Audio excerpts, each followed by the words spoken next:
The Prime Minister has rejected a call from a leading expert on public health to lower the age of consent to 15. Faculty of Public Health President Prof John Ashton said society had to accept that about a third of all boys and girls were having sex at 14 or 15. He said the move would make it easier for 15-year-olds to get sexual health advice from the NHS. Downing Street said the current age of 16 was in place to protect children and there were no plans to change it. Official figures suggest that up to a third of teenagers have sex before the age of consent. Professor Ashton said lowering the age by a year could draw a line in the sand against sex at 14 or younger. Recognize the facts. He said, "We need a debate here. It's time the adults started talking about the situation to take these enormous pressures off children and young people from becoming sexually active too early. Also to recognize the facts of what's going on by the age of 14 or 15 so that we can respond helpfully to them and support them on this journey into adult life. I suspect we might be better off with it at 15 because the teachers and people who are in contact with young people would feel on a firmer footing pointing them in the right direction where they can get advice and contraception to protect their physical health from disease and other problems." He also said that in countries with a lower age of consent,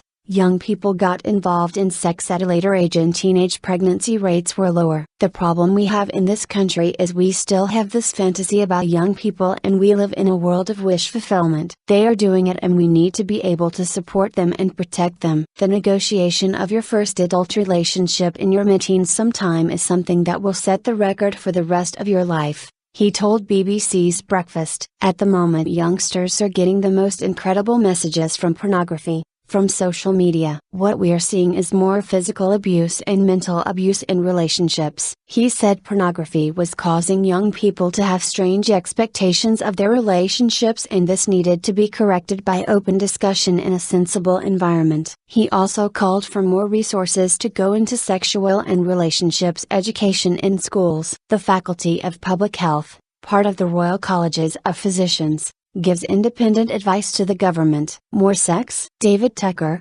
head of policy at the NSBCC, said it would be prepared to engage in debate on the issue after considering Professor Ashton's arguments. But Mr. Tucker added, "Has there really been a significant change in the amount of young people having sex over the past 20 or 30 years? If it has changed, then is reducing the age of consent the most sensible way to deal with it?" The age of consent in the UK for any kind of sexual activity is 16 for gay and straight men and women. In England and Wales, the age of sexual consent for women has been set at 16 since 1885, when campaigners fought to raise it from 13 to prevent child prostitution. Other countries have set the legal age for sexual consent at anything from 12 to 20. In 2001, the age of consent for gay men in England and Wales was reduced from 18 to 16, bringing it in line with heterosexuals for the first time. Lesbians, who until then faced no statutory age of consent,